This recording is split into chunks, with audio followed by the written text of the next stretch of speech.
सावधान। नमो अरिहन्ताणं नमो सिद्धाणं नमो आयर्याणं नमो उवज्झायाणं नमो लोये सव्वसाहूणम् तीन भुवन में सार वीतराग विज्ञानता शिव स्वरूप शिवकार नमो त्रियोग संहारिके। ये मांगलिक ग्रंथ श्री छड़ाला जी हैं। इसके रचयिता पंडित श्री दौलत राम जी हैं। इसके अंतर्गत 6 ढाले हैं। 6 ढालों में 3 बातों का वर्णन है। कौन कौन सी 3 बातें? पहली बात है संसारी जीवों के दुखों का वर्णन पहली ढाल में, दूसरी ढाल में उन दुखों का कारण, और तीसरी ढाल में उन दुखों से बचने का उपाय बताया है। चौथी, पांचवी, छठी ढाल तक चलेगा ये वर्णन। तो हम पढ़ रहे हैं पहली ढाल, जिसमें संसारी जीवों के दुखों का वर्णन तो अभी शुरू ही नहीं हुआ है। अभी तो हम ग्रंथ का उद्देश्य पढ़ रहे हैं, जीवों की चाह पढ़ रहे हैं। ठीक है, ये पढ़ते हैं 2 छंद, ये पढ़ रहे थे हम। जे त्रिभुवन में जीव अनंत सुख चाहे दुख ते भयवंत ताते दुख हारी सुखकार कहें सीख गुरु करुणाधार ताहि सुनो भवि मन थिर आन जो चाहो अपनो कल्याण मोह महामद पियो अनादि भूल आपको भरमतवादी। हाँ, तो क्या कह रहे हैं पंडित जी कि इस त्रिभुवन में अनंत जीव हैं जो सुख चाहते हैं, दुखों से भयभीत रहते हैं। इसलिए श्री गुरु दया धारण करके उन दुखों को हरने वाली और सुखों को करने वाली सीख देते हैं, शिक्षा देते हैं। तो सीख का क्या करूं, ये कर रहे थे हम दूसरा छंद कि ताही सुनो भवि मन थिर आन। उस सीख को, उस शिक्षा को, किसी शिक्षा को जो सुख को करने वाली है, दुखों को हरने वाली है, उस शिक्षा को सुनो। तो सुनो का हमने कल अर्थ किया था कि सुनो क्यों लिखा है यहाँ पे, पढ़ो क्यों नहीं लिखा, देखो क्यों नहीं लिखा। तो सुनो का जैसा वचन आया, मैंने आपको कल भी बताया था कि चारों गति के जीवों की गति पढ़ेंगे आगे अपन। चारों गति के जीवों में तत्व श्रद्धान की मतलब स्वपर भेद विज्ञान का एक निमित्त जिनवाणी श्रवण भी है। इसका अपन विस्तार करेंगे तीसरी ढाल में, जब अपन वो पढ़ेंगे उसकी चर्चा वहां पे कि किन किन कारणों से जीव को स्वपर भेद विज्ञान होता है। लेकिन चारों गति के जीवन में एक बात कॉमन है कि सब में ऐसा लिखा हुआ है, जिन श्रुत श्रवण, जिन इन भगवान के वचनों का श्रवण करने से, इस लिखा है यहाँ पे सुनो। और भी अनेक अर्थ बताए थे हमने यहाँ पे सुनो के कि ये परंपरा शुद्ध से चली आ रही है, इससे सुनो। और ये जो योग्यता है ये हर किसी को नहीं मिलती सुनने की, आपको मिली, आप सुनो। फिर भवि का अर्थ हमने कल किया था, तो इसको थोड़ा सा एक बार देख लेते हैं वापस से। भवि का अर्थ क्या किया था, आपकी डेफिनेशन भी थोड़ी रिवाइज हो जाएगी क्योंकि ये शब्द भी आ सकते हैं बार बार बाद में। ठीक है, एक स्क्रीन शेयर कर रहे हैं। भवि का क्या अर्थ किया था अपन ने? भव्य। भव्य मतलब भव्य मतलब जिसमें, कल क्या अर्थ बताया था भव्य का? जिसमें भगवान के वचनों पर श्रद्धान करने की योग्यता है, उसे हमने कहा था भव्य। शॉर्ट में समझेंगे क्योंकि कल हमने विस्तार से समझ लिया था। 2 प्रकार के भव्य होते हैं। ठीक है, सॉरी पूरा गलत बन गया है, वापस को बनाते हैं। हाँ, ये ऊपर आएगा जीव। 2 प्रकार के जीव होते हैं, एक है भव्य, एक है अभव्य। ठीक है, भव्य किसे कहते हैं? जिसमें भगवान के वचनों पर श्रद्धान करने की योग्यता है, वो भव्य। तो भव्य कौन हो जाएगा? जिसमें भगवान के वचनों पर श्रद्धान करने की योग्यता नहीं है, वो हो जाएगा अभव्य। ठीक है, फिर भव्य के 3 भेद बताओ कौन कौन से, याद है आपको? कौन कौन से हैं? किसे याद, लिखे किसी ने? निकट भव्य, हाँ, निकट भव्य, निकट, आसन्न भव्य, दूरांदूर भव्य। आसन्न भव, ये सब देखो लिखने का फायदा ही है, नहीं तो याद नहीं होंगे। एक बार लिख लोगे तो हमेशा के लिए याद हो जाएंगे बस। दूरांदूर। ठीक है, अब ये अंतर समझ में आ गया था कल। निकट भव किसे कहते हैं? जो वर्तमान में जिनेंद्र भगवान के वचनों पर श्रद्धा रख रहे हैं वे निकट भव्य। आसन्न भव जिनमें योग्यता तो है लेकिन वर्तमान में श्रद्धा नहीं रखते हैं लेकिन आगे कभी रखेंगे, तो आसन्न भव। दुरांदुर भव, जिनमें योग्यता है श्रद्धान करने की भगवान के वचनों पर, लेकिन वो कभी भी श्रद्धान रखेंगे नहीं, उनको निमित्त नहीं मिलेंगे और भी कारण रहेंगे, इससे वो दुरांदुर भव्य होते हुए भी कभी मोक्ष नहीं जाएंगे, भव्य होते हुए भी कभी स्वपर भेद विज्ञान प्राप्त नहीं करेंगे। और अभव्य भव जीव वो है जो जिनमें मोक्ष जाने की योग्यता नहीं है, जिसमें स्वपर भेद विज्ञान करने की योग्यता नहीं है, जिनमें सम्यक दर्शन क्या होता है वो आगे देखेंगे प्राप्त करने की योग्यता नहीं है, या जिसमें जिनेन्द्र भगवान के वचनों पर श्रद्धान करने की योग्यता ही नहीं है, उसको हमने कहा अभव्य। इसमें किसी को कुछ पूछना है?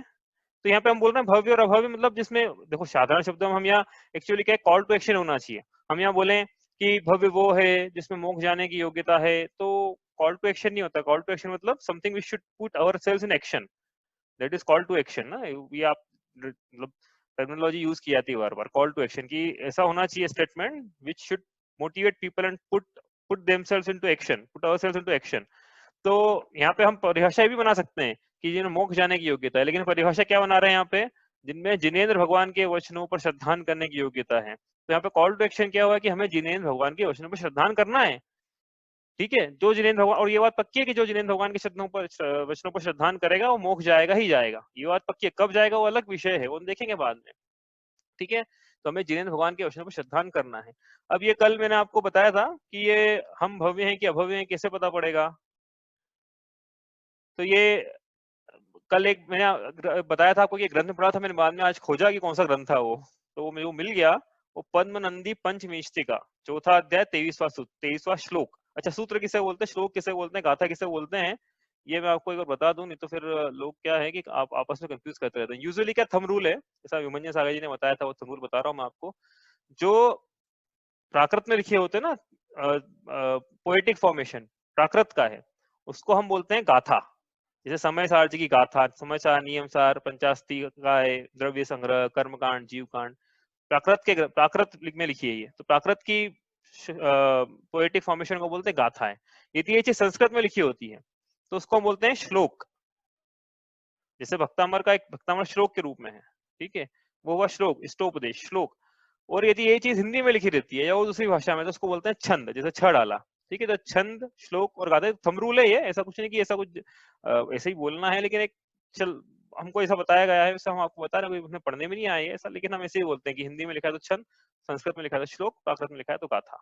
तो पद्मनंदी पंचमीष्टिका में ऐसा लिखा है उसके श्लोक में कि देखो क्या लिखा है वहां पे, बहुत अच्छी बात, मैंने वापस पढ़ा उसको आज, तो मैंने वापस मैंने बोला यार ये एक बार और अपने को डिस्कस करना चाहिए। क्या लिखा है वहां पे कि जो जिनेन्द्र भगवान के वचनों पर श्रद्धा करता है, ये तो लिखा ही है, खैर ये तो मतलब आगे अन्य ग्रंथों में लिखा है, वहां पे क्या लिखा है कि जो प्रीति पूर्वक आत्मा की बात एक बार भी सुन लेता है वो जीव भव्य है। इतना तो मैंने कल बताया था आपको, एक लाइन और लिखी लेकिन उसमें। अब भव्य है तो कौन सा भव्य है, तीन प्रकार के भव्य हो गए यहाँ, तो निकट हो, आसन, ये दिख रहे हैं ना स्क्रीन पेन ब्रश की, जैसा लगता है ये दिख रही होगी, नहीं दिखे तो बताना आप, कि तीन प्रकार के भव्य हो गए। तो क्या दुरंधर भव्य भी हो सकता है क्या? तो नहीं, उन्होंने आगे और लिखा, श्लोक में लिखा है वहां पे कि वो भव्य है निश्चित तौर पे और शीघ्र ही मोक्ष को प्राप्त होगा। मतलब मोक्ष को प्राप्त होगा तो वो तो निकट है या आसन्न है, इन दोनों में से एक भव्य हो गया, वो दुरांधर भव्य हटा दिया उन्होंने।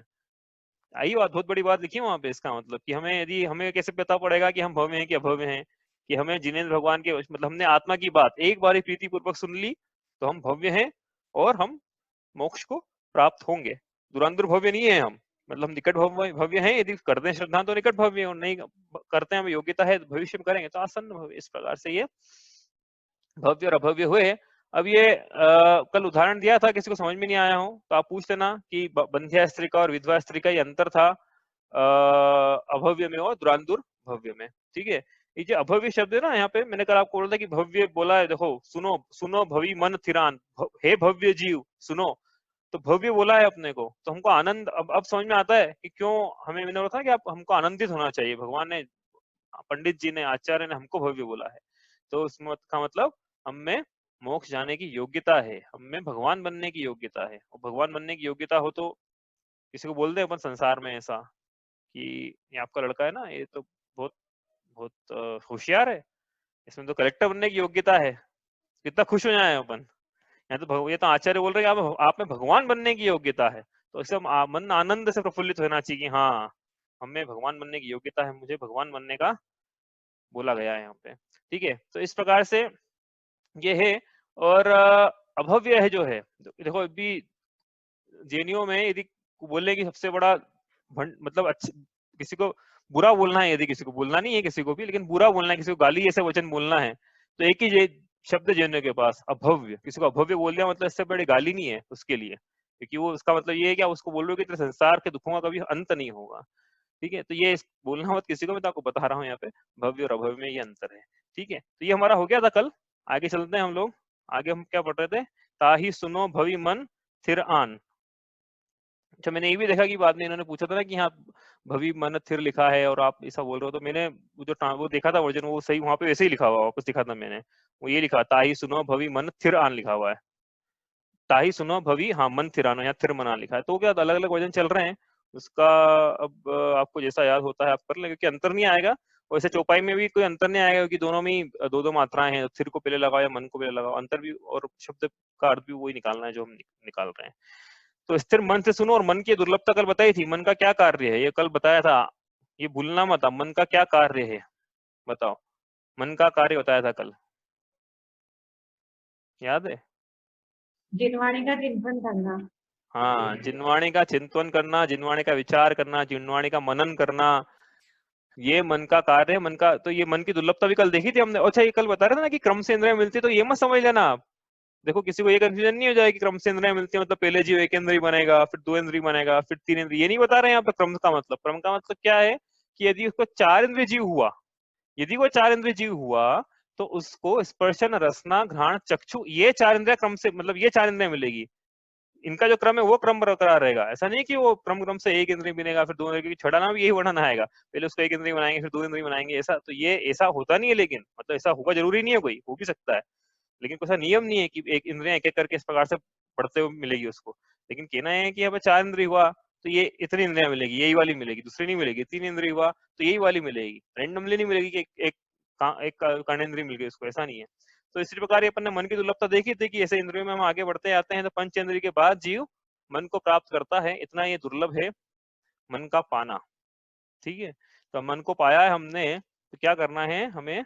श्रुतम अनिंद्रिय, ऐसा लिखा हुआ है तत्वार सूत्र में कि आचार्य उमा स्वामी कह रहे हैं वहां पे कि मन का विषय श्रुत है। श्रुत का मतलब वहां तत्वार सूत्र में श्रुत का मतलब जिनवाणी बतलाया है।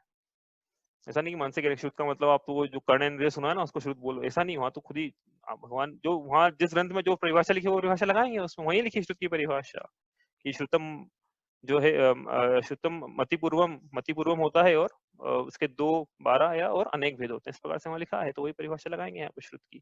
तो मन का विषय श्रुत है, जिनवाणी है। अब ये मन जो है ना, आप ये देखोगे कि मन बड़ा चंचल है, मन बड़ा भागता है। आप स्वयं अनुभव करोगे, आप ध्यान में कभी बैठना, नहीं बैठे हो अभी तक तो आपको आप ये पाओगे कि मन जो है, मतलब मैं तो अपने अनुभव से बोल रहा हूँ, मन जो है बार बार भागता है। बार बार ध्यान करने बैठोगे, भागेगा फिर पकड़ के लाओ, फिर भागेगा फिर पकड़ के लाओ, फिर भागेगा फिर यही चलता रहेगा। मतलब 1 घंटे बैठे आप बोलोगे मैंने क्या किया, तो ये एंड रिजल्ट निकलेगा कि बस मन उछल कूद कर रहा था, मैं उसको बार बार पकड़ के ला रहा था। तो ये मन को है ना बंदर की उपमा दी है। मन एक बंदर के समान है, बार बार भागता है। तो ये बंदर का क्या इलाज है फिर? कैसे इसको पकड़ें, कैसे कंट्रोल में करें? तो कहते हैं यहाँ पे, कहीं हमने सुना है ऐसा, वही आपको बता रहे हैं कि इस बंदर का एक ही इलाज है कि जैसे बंदर एक डाली से दूसरी डाली में, दूसरी डाली तीसरी डाली में भाग रहा है ना, तो इस बंदर को एक ऐसे ऐसे पेड़ पे चढ़ा दो जिसमें मीठे फल हैं, तो बस फिर वो नीचे नहीं उतरेगा। तो ये मन रूपी बंदर है, इसको श्रुत स्कंद रूपी वृक्ष पे चढ़ा दो, बस फिर वो जिनवाणी के जो मीठे मीठे फल खाएगा ना, फिर आप उतारोगे तो नहीं उतरेगा, इतना मजा आएगा उसको। समझ में आया क्या कह रहे हैं? श्रुत स्कंद मतलब जिनवाणी। जिनवाणी के आपने देखा होगा, स्ट्रक्चर बनता है ना ऐसा, श्रुत। तो वो इस मन को हम जिनवाणी में लगाएं, जिनवाणी के अध्ययन में, चिंतन में, मनन में, पठन पाठन में लगाएंगे, तो ये जिनवाणी के मीठे फल खाएगा, फिर ये मन जो है वहां से भागेगा नहीं। ऐसा आप देखना, स्वाध्याय का ये फल है उसमें। तो ये इस प्रकार से है। एक सेकेंड, हाँ, तो क्या कह रहे थे कि ये मीठे मीठे फल खाएगा, मीठे मीठे फल खा के फिर बाद में कहीं रुचेगा नहीं है इसको। चंद्रमा की कांति के समान उज्जवल क्षीर सागर के निर्मल जल को पी लेने के पश्चात कौन मनुष्य समुद्र के खारे पानी को पीना चाहेगा? पित्वा पह्य शशिकर द्युति दुग्ध सिंधु क्षारम जलम जल निधे रसितुम कई क्षेत्र। इसी प्रकार ये जो मन रूपी बंदर है, कहाँ लिखा है ये? भक्तामर का 11वां श्लोक था ये। तो इसी प्रकार ये मन रूपी बंदर, इसको यदि जिनवाणी के मीठे फल खिला दोगे, जिनवाणी के अमृत फल खिला दोगे, इसके बाद ये मन रूपी बंदर संसार के विषय रूपी विष फलों को कभी नहीं खाना चाहेगा। ये आप स्वयं अनुभव करके देखना, आपको समझ में आएगा। इसलिए कहाँ चढ़ाना है इसको? मन को जिनवाणी में लगाना है, तो सार्थक है मन का मिलना। वरना क्या है कि हमने आपको बताया था, ध्यान रखना वो बात। बहुत पीछे लाइन लगी लंबी, बोल रहे हैं मेरा नंबर कब आएगा, जब मुझे मतलब वो एक्चुअली क्या है उसका कहने का मतलब कि आप सबसे आगे खड़े हो, आपके पीछे लाइन लगी ना, आपने मन का उपयोग ठीक से नहीं किया, कर्णेंद्री जिस काम के लिए मिली थी वो कर्णेंद्री उस उपयोग में नहीं लेकर आया, तो अब आपको सबसे पीछे उनके पीछे लाइन में लगना पड़ेगा अनंत जीवों के। ये मैं नहीं कह रहा हूँ, ये इसमें पंक्ति आएगी, दौलत राम जी कहने वाले हैं। यह मानुष पर्याय सुकुल सुनी वो जिनवाणी ही विधि गए न मिले सुमणि जो उदधि समानी। जिनवाणी के लिए कहा उन्होंने कि जिनवाणी का मिलना, आप सोचो कि ऐसे ही तो इतना आसान नहीं है, ये मिल, ये गुम जाएगा, ये पल चला जाएगा, ये व्यर्थ चला जाएगा भव, तो वापस मिलना बहुत मुश्किल है। वापस वो अनंत जीवों के पीछे आके लगना पड़ेगा, क्योंकि आपके पीछे वाले का नंबर आएगा ना, फिर अनंत जीवों की लाइन लगी है यहाँ पे, तो आपको मिली है, आपको मिला है। देखो दो, एक काम तो प्रकृति ने आपके लिए कर दिया है, क्या? कि आपको कर्णेंद्रिय दे दी है, आपको मन दे दिया है। दूसरा काम लेकिन वो आपको करना है, वो आपके लिए कोई नहीं कर पाएगा। वो क्या? कि इस मन का सदुपयोग करना है, जिनवाणी के विचार में, तत्व विचार में और भेद विज्ञान करना है, और मन का अवलंबन लेके ही करना है, क्योंकि जिनके पास मन होता है वही कर पाते हैं। ध्यान रखना, पंचेंद्रिय जीव है लेकिन मन नहीं है उसके पास में, तो वो नहीं कर पाएगा जिनवाणी का चिंतन। ये दिख रहा था ना यहाँ पे, देखो बताता हूँ आपको, ये फोटो दिख रहा है ना, ये फोटो दिख रहा है, ये देखो। इस फोटो में क्या बता रहे हैं कि आगे तो मनुष्य बैठे हैं और पीछे जितने भी दिखाए ना, ये सब मन वाले जानवर हैं। ऐसा एक भी नहीं बताया जिसमें मन नहीं हो। तो जिसके पास मन है वो तिर्यंच भी सुन सकता है, भगवान की वाणी को समझ सकता है, लेकिन मन नहीं है इन तिर्यंचों के पास, किसी के पास भी ऐसा तिर्यंच नहीं बताया जिसके पास मन नहीं है। कुछ कबूतर होते हैं बिना मन वाले, लेकिन यहाँ पे आप मान लो कि कबूतर जो मन वाला है। तो ये जो ये जानवर बताए हैं, ये सब मन वाले हैं। तो इसलिए मन मिला है, इसका सदुपयोग हमें करना है। ठीक है, अब आगे चलते हैं। ये तो हमारा हो गया था। हाँ, ताहि सुनो भवि मन थिर आन, जो चाहो अपनो कल्याण। यदि तुम अपना कल्याण चाहते हो तो कल्याण का मतलब क्या है यहाँ पे? कल्याण का मतलब हित, आत्मा का हित, आत्मा के लिए सुख की प्राप्ति। ये तो हम सब भली परिचित ना, हमें दुख नहीं चाहिए, इतना तो जानते ना, हम दुख नहीं चाहिए मतलब सुख चाहिए। तो दुख नहीं चाहिए, सुख चाहिए, मतलब एक हमें कल्याण करना है, अपना हित करना है। तो यदि तुम अपना हित चाहते हो तो ये जो सीख है इसको स्थिर मन से सुनो। अब आगे यहाँ से चलते हैं अमन। मोह महामत पियो अनादि भूल आपको भरमतवादी। देखो ये ना, मैंने आपको कल बताया था, कल शुरू करने वाले थे, हो नहीं पाई थी, लेकिन क्या बता रहे हैं यहाँ पे, मतलब पूरे जिनागम, जैसे छड़ वाला जो है ना, इसको मैंने आपको बताया कि नहीं पता नहीं, ये इसको बोलते हैं कि गागर में सागर भर दिया है दौलत राम जी ने, कि पूरे द्वादशांग का सार ये छड़ वाला में लाके रख दिया, इसलिए ये प्रचलित है। पूरा आप ये पढ़ोगे तो आपको छड़ वाला का एक बेसिक ज्ञान हो जाएगा। ठीक है, वो छड़ वाला में भी यदि आप मुझसे पूछोगे कि एक लाइन बताओ जो सबसे उपयोगी है, ठीक है, तो मैं शायद ये वाली लाइन बताऊंगा, मोह महामत पियो अनादि भूल आपको भरमतवादी। मतलब छड़ वाला जो कि जिनागम का सार है, उसका भी सार इस एक लाइन में है, इतनी इंपॉर्टेंट है एक लाइन। क्या मतलब है इसका? पढ़ते हैं इसको। देखो, मोह का अपन अर्थ देखेंगे अभी। महामद, महा मतलब महान, और मद मतलब मदिरा। पियो मतलब पी है, अनादि मतलब अनादिकाल से। हे जीव, तूने अनादिकाल से मोह रूपी मदिरा का सेवन किया है, इसलिए क्या हो रहा है? भूल आपको भरमतवादी, इसलिए तू भूली, मतलब भूल कर, आपको मतलब स्वयं को, भरमत मतलब भ्रमण कर रहा है, और वादी मतलब व्यर्थ में। इसलिए हे जीव, तू स्वयं को भूल कर व्यर्थ में भ्रमण कर रहा है। हे जीव, तूने अनादि काल से मोह रूपी मदिरा का सेवन किया है, इसलिए तू व्यर्थ में भ्रमण कर रहा है, स्वयं को भूल कर। ये इसका मतलब है। क्या मतलब है इसका? भावार्थ समझेंगे इसको। पहले पर शब्दों का अर्थ समझ लेते हैं, मोह का मतलब क्या है, तो अपने को फिर भाव वासना होगी कि हाँ क्या कहना चाह रहे हैं यहाँ पे। मोह का क्या मतलब है?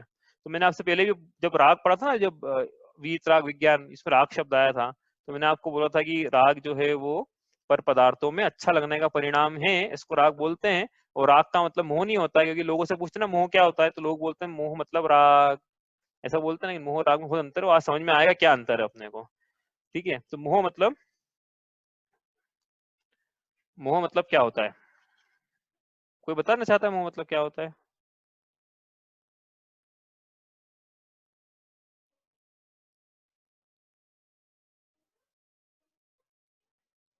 चलो हम ही बताते हैं मोह का मतलब क्या होता है। अब देखो छड़ा चल रहा है ना यहाँ पे, तो परिभाषा ऐसी बनाएंगे बिल्कुल जिसमें जिनागम का सार आ जाए। दिख रही ना पेंट ब्रश की स्क्रीन? नहीं दिखे तो आप बताना। जिनागम का सार आ जाए तो मोह की परिभाषा अलग अलग शास्त्रों में अलग अलग मिलेगी। अपन ऐसी परिभाषा बनाएंगे मोह की, छड़ाला पढ़ रहे ना अपन, कि जिसमें सारी परिभाषाओं का समावेश हो जाए। ऐसा तो मजा आएगा पढ़ने में। तो फिर आप फिर कोई सा ग्रंथ उठा के पढ़ोगे तो हाँ ये तो पढ़ा हुआ था अपने को, आपको ऐसा लगेगा, ठीक है। तो मोह,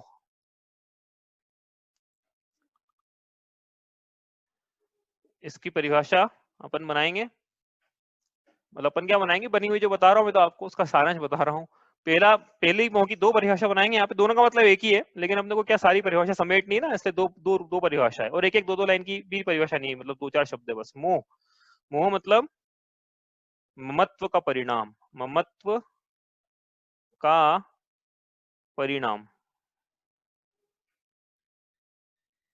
एक परिभाषा ममत्व क्या होता है, परिणाम क्या होता है, अपन देखेंगे। और दूसरी परिभाषा बहुत आसान है, एक शब्द की, जहां जहां मोह आए जिनागम में, है ना, वहां वहां मतलब अधिकतर जगह उसको अपन मिथ्यात्व से रिप्लेस कर सकते हैं। मोह मतलब मिथ्यात्व। ये मोह मतलब, अब ये क्या होता है ये समझेंगे, और ये बहुत विस्तार समझेंगे अपन।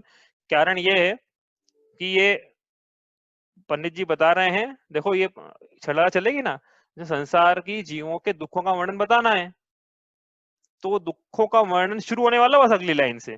उसके पहले पंडित जी ने कारण बता दिया कि उन दुखों का क्या कारण है, और एक शब्द में बता दिया, मोह। समझ में आया? मोह इतना इंपॉर्टेंट शब्द, संसार के दुखों का मूल कारण मोह। और जब ये छठाला पूरा संसार के दुखों का वर्णन पूरा हो जाएगा ना, तो वापस ये कारण बताएंगे, इतना इंपॉर्टेंट है ये, जो विमानवासी हूं था सम्यक दर्शन बिन दुख पाए। फिर वापस बोलेंगे, ताकि आपको इस पक्का हो जाए कि मतलब वर्णन शुरू होने के पहले भी बताया, वर्णन शुरू होने के बाद भी बताया, एक एक शब्द में बताया। फिर ये मोह क्या होता है और ये क्या होता है, इसका पूरा वर्णन खुलासा दूसरी ढाल में विस्तार से करेंगे। तो अपन भी वहीं विस्तार से पढ़ेंगे। हम तो बस यहाँ डेफिनेशन थोड़ा सा कि हमको पता रहे कि मोह मतलब क्या होता है, क्योंकि हम जब बोलते हैं ना बार बार, तो हमको खुद को ये शब्द बार बार आएंगे। तो मैं अपने को भी सेफ साइड में रखना चाहता हूँ कि हाँ मैंने पढ़ा दिया है, तो मैं खुल के इन शब्दों का इस्तेमाल करूंगा। ठीक है, तो आप ध्यान से पढ़ना, शब्द बार बार आएंगे पूरे, मतलब रोज भी आ जाए तो कोई आश्चर्य नहीं होगा। ये इतने इंपॉर्टेंट जार्गन है, टर्मिनोलॉजी। तो मोह मतलब मोहत्व का परिणाम, मोह मतलब मिथ्यात्व। कहां से शुरू करना है, पहले मिथ्यात्व शुरू करते हैं, चलो, है ना। फिर देखेंगे मिथ्यात्व और मोहत्व का परिणाम एक ही क्यों होता है, क्योंकि ये लगता है ना आपको, ऐसा लग रहा है कि दो अलग अलग शब्द हो गए, तो लेकिन दो अलग अलग परिभाषा नहीं, एक ही परिभाषा। याद रखना, ये मोह मतलब मिथ्यात्व और मोह मतलब मोहत्व का परिणाम। तो वहां राग मतलब था अच्छा लगने का परिणाम, यहाँ है मोह मतलब ममत्व का परिणाम। और अच्छा लगना और ममत्व में बहुत अंतर होता है, जमीन आसमान का अंतर है, ये भी हम देख लेंगे। तो मोह राग में अंतर भी हमारा हो जाएगा। आप याद दिलाना, कभी हम नहीं बता पाए, हम भूल जाए तो। तो मिथ्यात्व, अब मिथ्यात्व समझने के लिए हमको थोड़ा बहुत कुछ समझना पड़ेगा, तो वो समझते हैं आज। हम जीव पढ़ रहे थे, तो जीव में हमने बहुत कुछ पढ़ा था। आज उस परिभाषा को थोड़ा आगे बढ़ाने का समय है। तो जीव किसे कहते हैं, थोड़ा मिथ्यात्व समझने के लिए सब समझ रहे हैं हम लोग, ठीक है। जीव किसे कहते हैं, जिसमें चार चीजें होती ही थी, जिसमें ज्ञान, दर्शन, सुख, वीर्य पाया जाता है। अनंत, ऐसे अनंत गुण पाए जाते हैं, उसे जीव कहते हैं, ऐसी परिभाषा हमने होती थी। तो जो चैतन्य प्राणों से जीता है, जिसमें ज्ञान, दर्शन, सुख, वीर्य पाया जाता है, जिसमें चेतना, ज्ञान, दर्शन मतलब चेतना पाई जाती है, एक परिभाषा। तो इसमें अनंत गुण की खान है जीव। ज्ञान है, दर्शन है, सुख है, वीर्य है। अब आज हम तीन कुछ अलग टाइप के गुण पढ़ते हैं। जीव में ये गुण तो पढ़ लिया था, ज्ञान, दर्शन, सुख, वीर्य, बार बार आते हैं, ऐसे उसी ऑर्डर में आते हैं। क्यों आते हैं ना, वो आंटी ने प्रश्न पूछा था ना एक दिन, घातिया और अघातिया कर्म, वो यहाँ से निकलेगा उसका आंसर। लेकिन अभी अपन नहीं बता रहे हैं, कितना विषय नहीं है, लेकिन इसी ऑर्डर में याद करना, ज्ञान, दर्शन, सुख, वीर्य। अब एक और परिभाषा, अपन एक अलग टाइप से अलग सेट पढ़ते हैं, अलग सेट पढ़ते हैं। ऐसा नहीं कि अलग ये गुण इन जीवों में, ये गुण इन जीवों में, ऐसा नहीं है। लेकिन जीवों में कुछ सभी जीवों में ये तीन गुण सभी में होते हैं। उन 3 गुणों की बात कर रहे हैं, अलग थोड़ा अलग चल रहे हैं हम लोग। ये जीव लिखा है यहाँ पे, तो ऊपर के तो है ही है, अब ये इसको थोड़ा गुण कर दो इस परिभाषा को, अब अलग से लेके चलते हैं थोड़ा सा। जीव में होते अनंत गुण हैं, हम 3 गुणों की चर्चा करेंगे आज। जीव के से 3 गुणों की चर्चा, ये गुण इतने इंपॉर्टेंट है कि ये बार बार आएंगे, पूरी छड़ाला में समझ लो इसी का वर्णन है, ये समझ लो आप, ये इतने इंपॉर्टेंट है, इसलिए आज पढ़ रहे हैं क्योंकि वो मोह शब्द आ गया ना, वो शब्द, वो संसार का रूट कारण, रूट कॉज है मोह, तो उसके लिए हमको ये सब पढ़ना पड़ता है। पूरी छड़ाला का सारी समझ लो ये आ रहा है यहाँ पे आज। तो जीव में 3 गुण हैं, तो 3 गुण कौन कौन से हैं? दर्शन, ज्ञान, चारित्र। जीव में अनंत गुण है, देखो बार बार बोल रहे हैं जीव में अनंत गुण है, लेकिन हमें आज ये 3 गुण पढ़ना है। हम जैसे जैसे आगे हमने पहले ज्ञान दर्शन पढ़ा, फिर सुख पढ़ा एक दिन, फिर वीर्य पढ़ा, अब थोड़ा और आगे बढ़ाया इसको। तो जीव में 3 गुण, ज्ञान दर्शन ज्ञान चारित्र। तो इसमें चारित्र नाम का जो गुण है ना, इसको तो आज नहीं पढ़ेंगे हम, क्योंकि ये तो आगे आएगा, जब आएगा तब पढ़ेंगे, ठीक है। दर्शन और ज्ञान की बात कर लेते हैं। ज्ञान नाम का गुण तो आपको पता ही है, कॉमन हो गया, ऊपर भी ज्ञान लिखा था नीचे भी ज्ञान लिखा था, वही है। आत्मा का ऐसा गुण जिससे आत्मा जानता है, उस गुण को ज्ञान कहते हैं।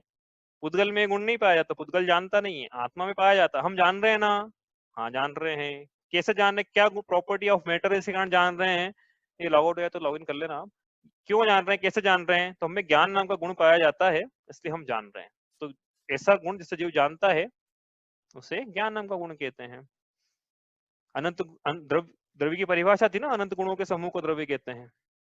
ज्ञान हो गया। अब ये दर्शन, तो दर्शन भी आप बोलोगे ऊपर लिखा तो है, आपने उस दिन बताया नहीं थी परिभाषा दर्शन की, आज बता दो। नहीं चिंता मत करो, आज भी नहीं बताएंगे। ये जो दर्शन है ना, ये दर्शन अलग है, और ये जो नीचे दर्शन लिखा है ये अलग है, ये दोनों में अंतर है। तो दर्शन शब्द जहां जहां आया है जिन आगम में, उसके बहुत से मतलब निकाले जा सकते हैं। देखो 3 प्रमुख अर्थ निकलते हैं दर्शन के। पहला अर्थ निकलेगा कि देख, दृश्य धातु से बना है, तो देखने के अर्थ में, जैसे देव दर्शन, जिनेंद्र भगवान के दर्शन करना, आंखों से देखना, इसको दर्शन कहते हैं। एक अर्थ ये निकलता है इसका। दूसरा अर्थ दर्शन शब्द का ऊपर लिखा हुआ है ना, वो ऊपर ऊपर में जो निकलेगा वो बताया नहीं था, लेकिन हमने बताया सामान्य अवलोकन, अभी तो इतना समझ लो, सामान्य अवलोकन। तो ये देखने में और सामान्य अवलोकन में क्या अंतर है, ये अपन बाद में देखेंगे, जब उपयोग शब्द आएगा ना, चेतन को उपयोग रूप, तब हम देखेंगे। तो ये ऊपर वाले दर्शन को भी नहीं समझ रहे आज, तो नीचे वाला दर्शन जो इसको समझना है। तो इन दोनों में अंतर समझ लो, ये दर्शन ऊपर ऐसा भी लिखा रहेगा, नीचे भी लिखा रहेगा, लेकिन दोनों में बहुत अंतर है। और समझेंगे कैसे कि आप कौन सा दर्शन क्या है, तो वो आपको समझ में अपने आप आ जाएगा कि ज्ञान दर्शन सुख वीर्य बोल रहे हैं तो कौन सा दर्शन बोल रहे हैं, और दर्शन ज्ञान चारित्र बोल रहे हैं तो कौन सा दर्शन बोल रहे हैं, और देव दर्शन बोल रहे हैं तो कौन सा दर्शन बोल रहे हैं। ये कंटेक्चुअली, जैसे जल है, अब जल का आपस में आप देखोगे ना, मतलब तो बिल्कुल एंटोनिम निकलता है। जल का मतलब, एक तो जल है, पानी है, शीतल है, दूसरा जल का मतलब अग्नि है जो जला दे, तो बिल्कुल एंटोनिम, मतलब कि समझ में आया था ना आपने को कि जल बोला तो उसका क्या मतलब। ऐसे यहाँ दर्शन बोला तो समझ में आ जाएगा कंटेक्चुअली कि किस कंटेक्स्ट में बोल रहे हैं। तो ये नीचे जो दर्शन है, इसकी बात करना है आज। ज्ञान की तो कर लिया, आपको पता है, चाहे इसकी करना नहीं है। दर्शन की आज बात करेंगे हम। दर्शन मतलब क्या होता है, यहाँ इस परिभाषा में नीचे ये जो बता रहे हैं, इसमें ऊपर वाली में नीचे वाली में, यहाँ पे दर्शन लिखा है। इस दर्शन शब्द का क्या मतलब है? यहाँ पे दर्शन शब्द का मतलब है श्रद्धान।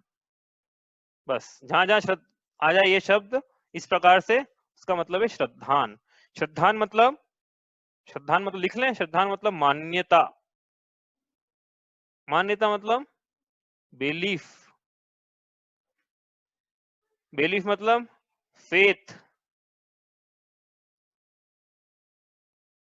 दर्शन का मतलब मान्यता से है, जीव मानता क्या है, जानता नहीं बोला है, हाँ जानना नहीं बोला है, मानना बोला है कि हम, हमारी मान्यता क्या है, अभिप्राय क्या है, अभिरुचि क्या है, रुचि क्या है, बिलीफ क्या है, उसको बोलते हैं श्रद्धान क्या है। उसको यहाँ बोला दर्शन। दर्शन मतलब श्रद्धान। जहां जहां आएगा दर्शन वहां लगाना श्रद्धान, हम जब कंटेक्चुअली समझ में आ जाएगा कहाँ पे लगाना है आपको। तो ये इतना शब्द इंपॉर्टेंट है कि इसको समझना है आज, और हम बोल रहे हैं छड़ाला का सार एक तरह से आ रहा है। इतना इंपॉर्टेंट शब्द मतलब ये कैसे बन गया, तो हम समझ रहे हैं क्या, मिथ्यात्व।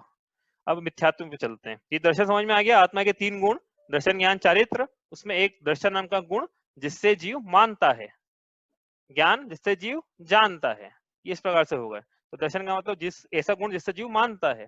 तो मिथ्यात्व पे आ जाओ ऊपर। मिथ्यात्व मतलब क्या, ठीक है। तो मिथ्यात्व का मतलब है यहाँ पे, मिथ्यात्व के भी 2 अर्थ निकलते हैं यहाँ पे, दोनों अर्थ ले लेंगे हम, ठीक है। ये भी कंटेक्चुअली समझना पड़ेगा कहाँ पे क्या अर्थ निकलता है। तो यहाँ पे एक अर्थ लिख रहा हूँ मिथ्यात्व का, वो है अब बस याद कर लेना इसको, रट्टा बिल्कुल इसको बोलते हैं ना, रट लेना। मिथ्यात्व का मतलब विपरीत मान्यता, मोह का मतलब मिथ्यात्व, और मिथ्यात्व का मतलब विपरीत मान्यता। देखो यहाँ त्व लगा ना, त्व भाववाची प्रत्यय है, तो यहाँ भी ता लगाया, ये भी भाववाची प्रत्यय है। मिथ्यात्व मतलब विपरीत मान्यता। विपरीत मतलब क्या, समझ में तो आ रहा है ना? नहीं आया तो पूछ लेना, क्योंकि बहुत जरूरी है ये। जिनवाणी के अगेंस्ट जो बात होती है वो विपरीत में, हाँ, जिनवाणी के इतर जो बात होती है वो विपरीत मान्यता।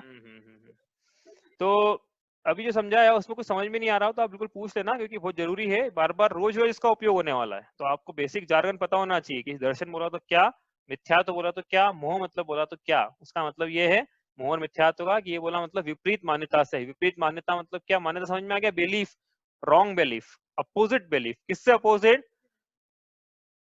बहुत सारे इसका निकालेंगे। उल्टी मान्यता, विपरीत का मतलब वही समझ लेना। विपरीत मतलब क्या? उल्टी मान्यता, मतलब जो जैसा है उसको वैसा नहीं मानना, उससे अपोजिट मानना, या जो जैसा नहीं है उसको वैसा मानना। क्या? जैसा है वैसा नहीं मानना, और जैसा नहीं है वैसा मानना। मानना, जानना नहीं, मानना, उसको बोल रहे हैं विपरीत। तो कौन कैसा है और कौन कैसा नहीं है? मैं अभी एक उदाहरण दे रहे हैं, इसका पूरा वर्णन दूसरी और तीसरी ढाल में आएगा। उसी उदाहरण समझ लो, थोड़ी सी बात, छोटी सी बात, ज्यादा नहीं समझाएंगे आज, जो प्रयोजन भूत है वो आज समझा देते हैं बस। मैं शरीर हूं, ऐसा यदि मान रहे हैं तो ये हुई विपरीत मान्यता। शरीर मेरा है ऐसा बोला तो ये हुई विपरीत मान्यता। राग में सुख होता है ऐसा बोला तो ये हुई विपरीत मान्यता। पुण्य और पाप के उदय में सुख होता है तो ये हुई विपरीत मान्यता। मुनि राजों की चर्या दुख रूप है ऐसा माना तो ये हुई विपरीत मान्यता। इच्छाओं की वृद्धि में और इच्छाओं की पूर्ति में सुख होता है ऐसा माना तो ये हुई विपरीत मान्यता। और मुक्ति में भी इंद्रियों के विषयों की प्राप्ति होती है ऐसा माना तो ये हुई विपरीत मान्यता। ये आगे आएगा कि ये इन जो सात सेंटेंस बोले ना, इनका क्या इंपॉर्टेंस है तीसरी ढाल में आएगा। मैंने जानबूझ के ये सात बोले हैं, वो सात कौन से बोले हैं वो अभी आप, मैं रिपीट नहीं कर रहा हूँ क्योंकि वो तो विषय आगे है। लेकिन ये जो सात लाइनें बोली थी मैंने, ये विपरीत मान्यताओं की, बस ये इनमें विपरीत मान्यता होना, यदि इसमें से किसी एक में विपरीत मान्यता है तो उस जीव की मान्यता हम विपरीत बोलेंगे। भले उसको पता है कि 2 दूनी 4 होते हैं और 12 चौक 48 होते हैं, उससे मतलब नहीं है हमको। मतलब क्या? प्रयोजन भूत बातों में विपरीत मान्यता। रस्सी को सांप समझ लेना, चल जाएगा एक बार, लेकिन आत्मा को शरीर समझ जा, बाकी सब कुछ पूरी दुनिया का ज्ञान है उसको, सुपर कंप्यूटर गूगल से भी तेज चलता है, लेकिन बस इतना उसको मान्यता में यह है कि मैं शरीर हूं, बस उसकी मान्यता अब विपरीत हो गई। भले उसको दुनियादारी की पूरी समझ हो, ये इतना इंपॉर्टेंट है। मैं शरीर हूं यदि ये मान लिया, बाकी सब कुछ सही मान लिया, तो भी हम बोलेंगे इसकी मान्यता विपरीत है, क्योंकि इसने जो सबसे ज्यादा इंपॉर्टेंट सिंगल मोस्ट चीज थी, प्रयोजन भूत बात थी, उसमें इसकी मान्यता विपरीत है। क्योंकि यही प्रयोजन भूत थी कि मैं आत्मा हूं, और इसने मान लिया मैं शरीर हूं। तो ऐसी मान्यता को यहाँ कहा विपरीत मान्यता, उल्टी मान्यता। जैसी है वैसा नहीं मान रहे हो, मेरा स्वरूप जैसा है मैं वैसा नहीं मान रहा हूँ, विपरीत मान रहा हूँ। शरीर मेरा है मैं ऐसा कह रहा हूँ। और आगे जो मैंने 7 चीजें बोली थी सब लगाना है इसमें, बार बार नहीं बोलूंगा कि उसमें शब्द ऐसे आए थे कि वो समझाने पड़ेंगे, तो अपन आगे समझेंगे। तो ये जो हुई मान्यता की बात, ठीक है। तो ये भी विपरीत मान्यता है, इसको यहाँ पे कह रहे हैं मिथ्यात्व। मिथ्या प्लस त्व, मिथ्या मतलब यह समझ लेना विपरीत, जो सही नहीं है वो मिथ्या है, जो समीचीन नहीं है, जो समीचीन नहीं है यानी जो सम्यक नहीं है, जो सम्यक नहीं है वो मिथ्या मान्यता है। उल्टा ऐसा भाववाची में लिखा तो मैंने भाववाची में लिखते हैं सम्यक्त्व, ठीक है। मिथ्यात्व मतलब जो सम्यक्त्व नहीं है, समीचीन नहीं है, वो हुआ मिथ्यात्व। समझ में आ रहा है? अब सम्यक का मतलब समीचीन होता है, मतलब जो विपरीत नहीं है, सही नहीं है, तो वो उसको बोलेंगे सम्यक्त्व। समझ में आ रहा है? सम्यक्त्व का मतलब जो समीचीन है, जो सही है, वो सम्यक, जो विपरीत है, गलत है, उल्टी है, वो मिथ्यात्व। मान्यताओं की बात हो रही है यहाँ पे। तो मोह का मतलब क्या हुआ? विपरीत मान्यता। जैसा भगवान ने बतलाया है वैसा न मानकर उससे विपरीत मानना, जैसा गुरुओं ने बतलाया है वैसा न मानकर विपरीत मानना, जैसा शास्त्रों में लिखा है वैसा न मानकर उल्टा मानना, या और इस पे उसके 5 भेद करेंगे अभी, विपरीत, एकांत, विनय, संशय, अज्ञान। तो वहां पे और अपन विस्तार से देखेंगे कि मान लो किसी ने ज्ञान ही नहीं करा तो वो तो बोलेगा चलो हमने तो ज्ञान ही नहीं करा, हम तो बच गए ना। तो हमने बोला था कि उसके 5 भेद है, अज्ञान भी है, देखो इसमें। तो वो आगे करेंगे अपन, इसमें आएगी पंक्ति तब करेंगे। तो ये आपने आलोचना पाठ पढ़ी होगा, विपरीत, एकांत, विनय के, संशय, अज्ञान, कुनय के, तो उसी के भेद थे वो अभी नहीं करना, बाद में करेंगे। तो ये हुई विपरीत मान्यता, ठीक है, जिनेंद्र भगवान के वचनों में। तो हम पढ़ रहे थे मोह, मोह का मतलब मिथ्यात्व, मिथ्यात्व का मतलब विपरीत मान्यता। अब यहाँ पे हमने एक चीज बोली थी कि शरीर ऊपर अभी अपने को ये मिथ्यात्व का समझ में आ गया, किसी को नहीं आया था पूछ लो, क्योंकि ये बार बार रोज बोलूंगा मैं, मिथ्यात्व, सम्यक्त्व, ये 2 शब्द आया समझ में, नहीं आया तो आप पूछ लो, अपन चाहे तो पूरा भी आज यही करें, क्योंकि इतना जरूरी है, ये रोज आएगा। सिर्फ कंसेप्ट जरूरी नहीं है, ये जिनागम का एक तरह से समझ लो कि मूलभूत, कहा दर्शन पहाड़ की गाथा, गाथा नंबर 2 में कि मूल है ये जिनागम का। आपको नहीं समझ में आ रहा है आप पूछ लो। समझ में आ रहा है मिथ्यात्व का मतलब क्या है? जैसा कहा गया है वैसा न मानकर विपरीत मानना, जैसा पदार्थ का स्वरूप नहीं है वैसा न मानकर उसको। तो क्या बता रहे थे कि जैसा पदार्थ का स्वरूप है वैसा न मानकर विपरीत मानना। पदार्थ का क्या स्वरूप है अभी कैसे पता पड़ेगा? तो इसी के लिए जिनागम पढ़ना है हमें। पदार्थ के स्वरूप की चर्चा तीसरी ढाल में आएगी, कि वहां पे बताएंगे पंक्तियां, ये चेतन को है उपयोग रूप, चेतन का उपयोग स्वरूप है, पुद्गल का क्या स्वरूप है बताया थोड़ा सा आपको। इसलिए उस पे उसको न मानकर उससे विपरीत श्रद्धान करना, इसको हमने विपरीत मान्यता कहा है, इसको इसी को मिथ्यात्व कहा है, इसी को उल्टी मान्यता कहा है। इसी को हमने कहा है कि ये संसार का मूल है। और मैं नहीं कह रहा हूँ, ये पंडित टोडरमल जी ने मोक्ष मार्ग प्रकाशक में ऐसा लिखा है, इस भवतरु का मूल एक जानहु मिथ्या भाव। ये जो संसार परिभ्रमण का तुमने वृक्ष लगा रखा है ना इतना बड़ा, जिसकी बहुत लंबी गहरी जड़ें हैं, वो जड़ें जो है वास्तव में वो मिथ्या भाव है।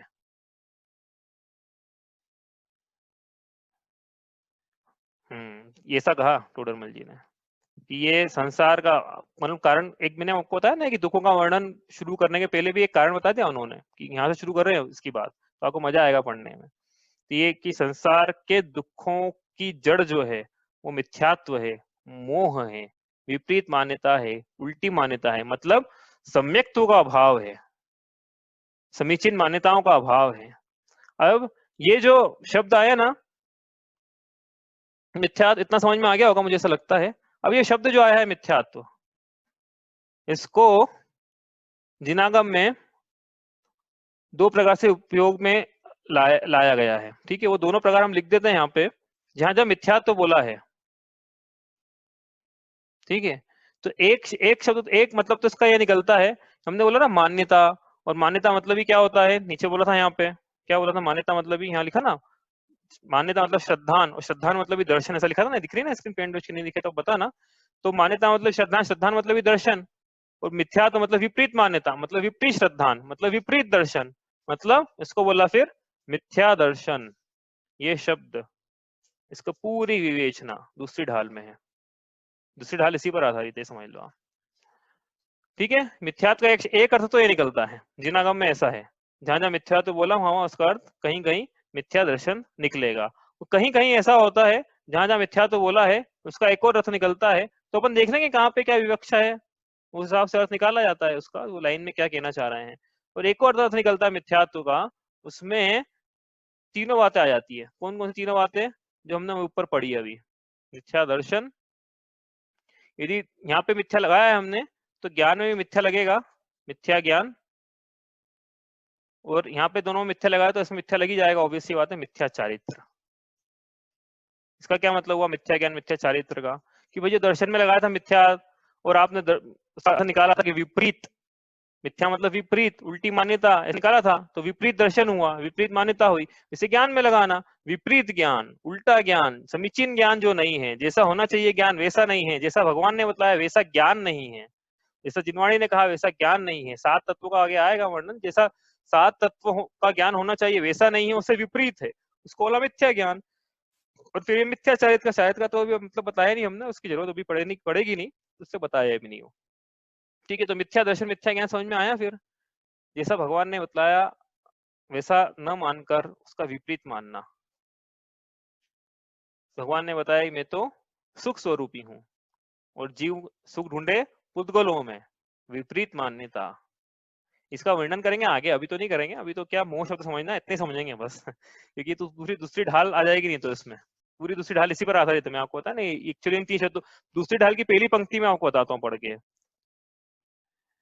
ऐसे मिथ्याद्रग ज्ञान चरण वश भ्रमत भरत दुख जन्म मरण, ऐसा लिखा उन्होंने। ऐसे मिथ्याद्रग ज्ञान चरण वश भ्रमत भरत दुख जन्म मरण। तो वो पूरी 6 ढाला की दूसरी ढाल इसी के ऊपर है, इसलिए इसका विस्तार से वर्णन ना करेंगे। अभी जो शब्दों से आप परिचय कर लो, मिथ्या दर्शन मतलब विपरीत मान्यता, मिथ्या ज्ञान मतलब विपरीत ज्ञान, और मिथ्या चारित्र मतलब विपरीत आचरण। चारित्र मतलब आचरण, इतना तो आपको पता होगा, चारित्र मतलब आचरण, मिथ्या चारित्र मतलब मिथ्या विपरीत आचरण। किसके विपरीत समझ में आ गया? ये जैसा होना चाहिए वैसा नहीं, उसके विपरीत। कैसा होना चाहिए? जैसा पदार्थ का स्वरूप है वैसा होना चाहिए। पदार्थ का स्वरूप हमको कैसे पता पड़ेगा? जिनवाणी में ऐसा बतलाया, गुरुओं ने ऐसा बतलाया, भगवान ने ऐसा बतलाया, वैसा पदार्थ का स्वरूप है। मेरा स्वरूप क्या है? मैं जीव हूँ। मैंने क्या माना हुआ अभी तक? मैंने क्या माना हुआ था अभी तक? कि मैं शरीर हूँ। मैंने ऐसा माना हुआ था, मतलब मेरी मान्यता विपरीत हुई। विपरीत हुई मतलब मेरा सिद्धांत विपरीत हुआ, मतलब मेरा दर्शन विपरीत हुआ, मतलब मेरा दर्शन मिथ्या हुआ, मतलब मुझे मिथ्या दर्शन हुआ, मतलब मैं मिथ्या दृष्टि हुआ, ऐसा कहा जाता है। यदि ऐसा है तो, और यदि मैंने अपने आप को आत्मा ही माना, जाना क्या नहीं बोल रहा हूं मैं, माना, यदि मैंने अपने आप को जीव ही माना, तो मेरा दर्शन समीचीन है, मेरी मान्यता ठीक है, सही है, जैसी होना चाहिए वैसी है, मेरा दर्शन ठीक है, सम्यक है, मतलब मुझे सम्यक दर्शन है, मतलब मैं सम्यक दृष्टि हूँ। ये छोटे बेसिक शब्दों का अर्थ बता रहे हैं। ये सम्यक दर्शन जो शब्द आया है, तत्वार्थ सूत्र के पहले अध्याय के पहले सूत्र का पहला शब्द ही है ये, सम्यक दर्शन। इतना इंपॉर्टेंट है ये शब्द, और ये मोह शब्द यहाँ बता रहे इतना इंपॉर्टेंट है ये। आपस में कनेक्शन था इनका, इसलिए मैंने आपको बताया कि आज जो पढ़ेंगे हम, बहुत जो मूलभूत बातें हैं वो पढ़ेंगे, क्योंकि बार बार इसका हम भी बार बार अपने शब्दों में इसका उपयोग करेंगे हम खुल के। इसलिए आपको ये समझ में नहीं आया है तो आप पूछ, तो बिल्कुल 50 बार पूछो, कोई दिक्कत नहीं है, बहुत जरूरी है ये, क्योंकि समझ में आ गया? आगे समझ, पूछूं मैं आपसे?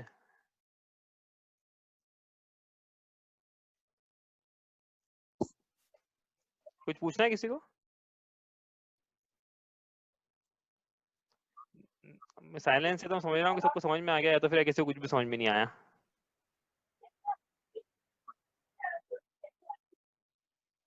ये पूछने में संकोच हो रहा है।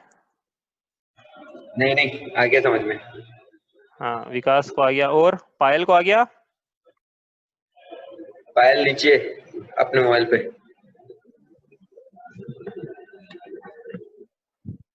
पायल है ही नहीं इस पे। पीयूष भैया, हाँ बोलो। जैसे इसमें एग्जाम्पल ये आ सकता है कि हम मोर को देख के ये कहे कि ये मोरनी है, तो ये क्या हाँ मिथ्यात्व हुआ? हाँ, ये बहुत अच्छा मतलब प्रश्न पूछा कोई भी आपने चीज वाकई अगर में। हाँ, समझ गया मैं आपका प्रश्न का आशय। ये बहुत अच्छा प्रश्न पूछने का प्रश्न ये हाँ है कि हम मोर को देख के मोरनी बोले उसको, तो क्या हमारा श्रद्धांत विपरीत कहलाएगा क्या? तो मैं इसका उदाहरण अभी तो दिया था आपको, वापस दे देता हूँ मैं, कि हम रस्सी को सांप समझें तो क्या हमारा श्रद्धांत विपरीत है क्या? तो हमने कहा कि नहीं, भले ही वो रस्सी को सांप समझ ले, या भले ही वो दुनिया की बातों को विपरीत समझ ले, लेकिन वो यदि ऐसा मान रहा है कि मैं आत्मा हूं, तो उसका श्रद्धांत सम्यक ही कहलाएगा। क्यों ऐसा कह रहे हैं? क्योंकि यहाँ श्रद्धांत प्रयोजन भूत बातों में करना है, जो अप्रयोजन भूत है। अप्रयोजन भूत मतलब आत्मा के कल्याण। अब मोर है कि मोरनी, उससे आत्मा के कल्याण का कोई सीधा सीधा संबंध नहीं है, कि कोई सीधा सीधा संबंध है कि नहीं मोर है तो मुझे मोक्ष हो जाता और मोर नहीं है तो अब नहीं हो पाएगा ऐसा कोई संबंध है क्या उस मोर से? नहीं है ना। तो इसलिए जो प्रयोजन भूत बातें हैं, इसमें पंक्तियां आएगी, पंक्ति पढ़ना नहीं चाहता था वो, आप बोल रहे हो तो मैं पढ़ देता हूँ। जीवादि प्रयोजन भूत तत्व सर्धे तीन माही विपर्ययत्व।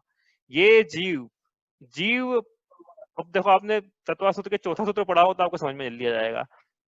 ये जीव अजीव, आश्रव, बंध, संवर, निजरा और मोक्ष, इन 7 प्रयोजनभूत तत्वों में विपरीत श्रद्धान करता है, इसलिए ये मिथ्या दृष्टि है। तो ये प्रयोजनभूत की बात हो रही है, समझ में आ रहा है आपके प्रश्न का उत्तर? प्रयोजनभूत की बात हो रही है, अप्रयोजनभूत अब ये 7 के अलावा जो जो सब अप्रयोजनभूत, तो वो आप मोर का बोल रहे हो सब अप्रयोजनभूत में आएगा, उसका मतलब नहीं। आपको ये भी बताया था मैंने कि यदि वो पूरी दुनिया की बात सही समझ लें कि हाँ ये मोर है और मोर भी इस ब्रीड का है, इस जाति का है, इसके इतने कलर जो है इसका ये पर्टिकुलर ये है, इसके इतने पंख में इतने क्या बोलते हैं सिक्के हैं, तो सब सब कुछ सही समझ ले, सब कुछ जान ले, लेकिन फिर भी अंत में बोले कि मैं शरीर हूँ, मैं ऐसा जाने ऐसा माने कि मैं शरीर हूँ, तो भी उसका श्रद्धान विपरीत ही कहलाएगा। और यदि उल्टा समझ ले कि ये मोर को बगुला समझ ले, लेकिन स्वयं को प्रति श्रद्धान हो उसका कि नहीं मैं तो जीव हूँ, तो भी उसका श्रद्धान जो है वो समीचीन कहलाएगा। आया समझ में?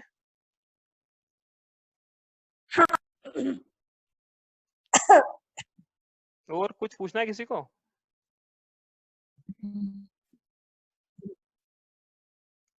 मतलब सबको आ गया समझ में?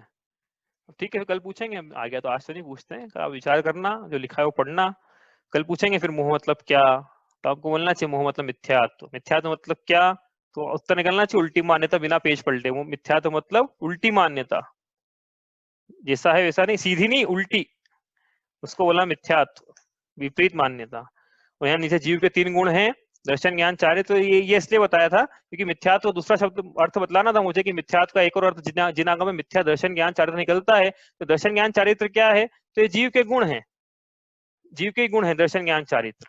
तो ठीक है, अब यदि इसमें मिथ्या शब्द लगा देंगे तो मिथ्या दर्शन मतलब विपरीत श्रद्धान, ज्ञान लगाए तो विपरीत ज्ञान, चारित्र में विपरीत लगाए तो विपरीत चारित्र, विपरीत आचरण। इस प्रकार से तो मिथ्यात्व के 2 अर्थ निकलते हैं, मिथ्या दर्शन ज्ञान चारित्र, और एक में मिथ्यात्व का सिर्फ मिथ्या दर्शन। ठीक है, तो हम भी जब बोले तो आप समझ लेना, आपको नहीं समझ में आता कि आप मिथ्यात्व का क्या मतलब निकाल रहे हो, तो वो फिर विवक्षा से निकलेगा उसका, तो वो ऐसे ही आया है जिनागम में, तो हम भी ऐसे ही बताएंगे। ये तो हुआ मिथ्यात्व का मतलब। अब ऊपर लिखा था, आपको समझ में आ गया होगा कि आपने प्रश्न नहीं पूछा तो मैं आगे चलता हूँ। ऊपर लिखा था मिथ्यात्व का एक और मतलब, वो है ममत्व का परिणाम। तो अब ये मिथ्यात्व का मतलब ममत्व से कैसे है, कोई बताना चाहेगा? मिथ्यात्व का मतलब ममत्व का परिणाम। देखो एक्चुअली ये क्यों लिखा है, क्योंकि लोग में सब बोलते हैं ना कि इसको बड़ा मोह है अपने बच्चे से, तो बोलते हैं बड़ा ममता का परिणाम है, बड़ा ममत्व का परिणाम है, ऐसा। तो वो एक अर्थ वो भी निकाला यहाँ से, लेकिन वो ममत्व के परिणाम से मिथ्यात्व ये कैसे निकलेगा बताओ? अर्थ दोनों का एक ही है, एक ही अभी सिद्ध कर देंगे कि ममत्व का परिणाम मतलब मिथ्यात्व मतलब उल्टी मान्यता। नहीं, अपनी मान्यताओं से मतलब महत्व भाव रखना कि मैं जो बोल रहा हूँ वो सही है, जिनवाणी जो बोल रही है वो गलत है, तो वो महत्व किसमें आएगा? नहीं ये तो इसका ठीक उत्तर नहीं हो पाएगा। और कोई बताना चाहेगा? हाँ, ये देखो ऋचा ने उत्तर दिया है इसका, और कोई, मैं तो उसका उत्तर तो आपने सुना नहीं है इसलिए आपको पता नहीं है, आप बताओ तो मैं बताता हूँ फिर क्या उत्तर। बड़ा आसान सा उत्तर है, मैंने एग्जाम्पल भी दे दिया। ऐसा श्रद्धान होना कैसा, देखो सुनो ध्यान से, ऐसा मानता है जीव। मैंने कल बोला था कहना अलग बात है और मानना अलग बात है, तो कहा कहने में दिक्कत नहीं, मानने में है। तो कैसा मानता है जीव, ये मेरा शरीर है, ये मेरी स्त्री है, ये मेरा पुत्र है, ये मेरा मकान है, ये मेरा रुपया पैसा है, मेरा जमीन दुकान क्षेत्र वास्तु है, ऐसा उसने माना। वो ऐसा मान ला कि मेरा ही है, ऐसा जो परिणाम है, इस परिणाम को यहाँ बोला ममत्व का परिणाम, ममकार का, मेरा है, ममत्व आ गया उस परिणाम में, मेरा है बस। तो ये अब समझ में आ गया कि लिंक क्या है ममत्व और मिथ्यात्व की। जीव ऐसा मान रहा है कि मेरा है, लेकिन वास्तव में उसका है क्या? मैंने आपको बोला था, क्या बोला था याद है आपको? मैं शरीर हूं कहना तो सही, मानना नहीं। मैं स्पर्श रस, ये शरीर मेरा, मैं स्पर्श रस गंध वर्ण वाला हूँ क्योंकि शरीर स्पर्श रस गंध वर्ण वाला है, कहना तो सही, मानना नहीं। मेरा मकान है, कहना तो सही, मानना नहीं। मेरी स्त्री पुत्र है, कहना तो सही, मानना नहीं। मेरा नौकरी व्यापार, कहना तो सही, मानना नहीं। मेरा रुपया पैसा है, कहना तो सही, मानना नहीं। कैसे कह रहे हो फिर? मिथ्याचारी नहीं हो जाओगे ऐसा कहोगे? आपकी कथनी और माननी में एकता तो नहीं, अनेकता है। आप तो इस जगह सिखाते हो कि मन में हो सो वचन उचरिए, वचन हो सो तन सो करिए, और उल्टा सिखा रहे हो कि कहना तो सही, मानना नहीं। तो छलनी है ये ऐसा कहने पर भी। क्यों? क्योंकि छल होता तो हम जब जब छल छल कर किया जाता है ना, तब ये बोला नहीं जाता है कि देखो मेरे मन में ये है। छल तो बोला कुछ हो जाता, मन में कुछ रखा जाता, छुपाया जाता उसको, कि पता नहीं चल जाए इसको मेरे मन में क्या है। और हम तो खुलेआम बता रहे हैं आपको, देखो हमारे मन में तो ये है, तो लेकिन हम कहेंगे ये, हम तो खुलेआम, तो छल नहीं है ये। लोकाचार चलाने के लिए सब कहा जाता है, तो हम कह रहे हैं, आप भी समझो, आप भी कहो, कोई दिक्कत नहीं है। उपचरित असद्भुत व्यवहार नए से हम कह रहे हैं ये, कि ये ऐसा है, पर पदार्थ मेरे हैं, शरीर से भिन्न पर पदार्थों को मैं अपना स्वामी कह रहा हूं। उपचरित असद्भुत व्यवहार नए से मैं शरीर से भिन्न पर पदार्थों को अपना स्वामी कह रहा हूं। कहूंगा तो सही, मानूंगा नहीं। अब ये उपचरित असद्भुत व्यवहार नए क्या होता है, ये अपन आगे देखेंगे, लेकिन जब नए पढ़ेंगे तो उसमें समझ में आएगा कि नए की दुकान पे बहुत बड़ा बोर्ड लगा हुआ था कि ये नए जो है ऐसा है कि कहता तो है लेकिन मानता नहीं है। तो ये हमने इस नए से कहा है, सिर्फ कहा है, माना नहीं है हमने। यदि मान लिया तो ममत्व का परिणाम, यानी मिथ्या दृष्टि, यानी मिथ्यात्व का परिणाम, क्योंकि आपके थे ही नहीं है, आपने मान कैसे लिया। शरीर ने आपसे कहा कभी कि मैं आपका हूं? शरीर ने तो कभी नहीं कहा। किसने कहा? ये रुपये पैसे ने कहा आपसे, मकान ने कहा कि मैं आपका हूं? आप ही कह रहे हो ये तो, कि मैं, आपसे तो कभी नहीं कहा। तो आपके विपरीत परिणाम हुए ये, शरीर तो नहीं कह रहा है ये। तू सुन ले इनकी भाषा, मैं कर दूं अर्थ खुलासा। ते जिस तन की आवासा, ये जड़ तू चेतन खासा। ये जड़, जिस तन में तूने वास किया है, ये जड़ तू चेतन वासा। तो अन्य वस्तु की बात कहें सुन भ्रात, जगत विख्यात पराई माया। क्यों मेरी मेरी करे, किसने बहकाया। क्यों मेरी मेरी करे, किसने बहकाया। क्यों मेरी मेरी कर रहे हो, किसने बहकाया? पता पड़ गया आज किसने बहकाया, मोह ने बहकाया। ये मेरी है नहीं, आप कर रहे हो मेरी मेरी, आपको बहकाया है किसी ने। ये है नहीं, भगवान तो नहीं बोल रहे मेरी, आपको आपको आप पता नहीं क्यों बोल रहे हो। तो आज पता पड़ा किसने बहकाया, ये मोह है ना, मोह, इसने बहकाया है। तो ये क्यों, मोह ने कैसे बहका दिया? अपन आते हैं अब छड़ाला पे, मोह ने कैसे बहका दिया, पढ़ते हैं इसको। देखो, ये जो ममकार रूपी परिणाम था, ये जो ममत्व रूपी परिणाम था, इसको यहाँ पे संज्ञा दी है महान मदिरा की। छोटी मोटी मदिरा नहीं, महान मदिरा। इस मदिरा ने बहकाया आपको। जैसे मदिरा पीकर जीव जो है बहक जाता है, उसको पता नहीं रहता है वो कौन है, सही क्या है, गलत क्या है। तो ये जीव ने अनादिकाल से मोह रूपी मदिरा, मिथ्यात्व रूपी मदिरा, ममत्व के परिणाम रूपी मदिरा का पान किया है, महान मदिरा का, छोटी मोटी मदिरा का नहीं। कल इसकी विवेचना करेंगे जो छोटी मोटी नहीं है, महान कैसे है। तो उसने, इस मदिरा ने इसको बहकाया है, मोह रूपी मदिरा ने इसको बहकाया है। इसलिए आगे लिखा है कि इस कारण से स्वयं को भूल गया, मदहोश हो गया, और ये ऐसा मानने लगा कि ये शरीर मेरा है। स्वयं का विभव नहीं देख रहा है, पर पदार्थों में अपना विभव मान रहा है। रुपया है मेरे पास तो मैं विभवशाली हूं। ए जीव तू अपना विभव देख तो जरा, दृग ज्ञान सुख वीर्य का भंडार है भरा।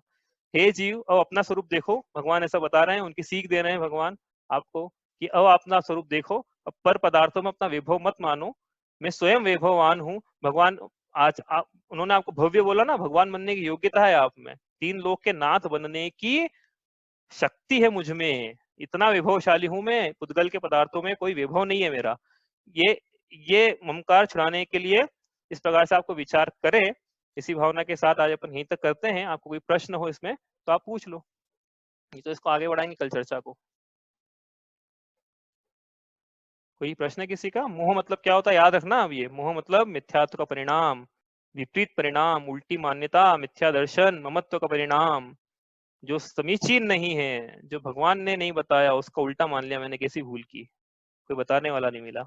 आज जिनवाणी माँ बता रही है, तो आज माने हम, जाने हम, समझे हम। ठीक है, कल करेंगे हम। कोई प्रश्न किसी का? नहीं है?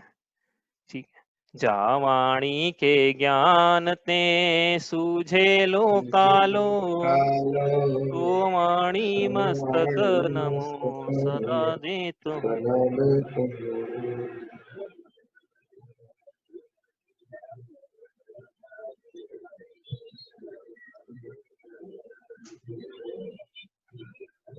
नमो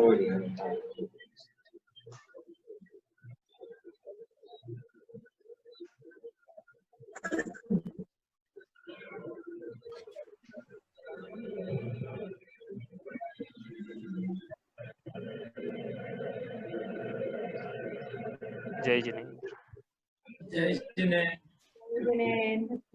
जिन्हें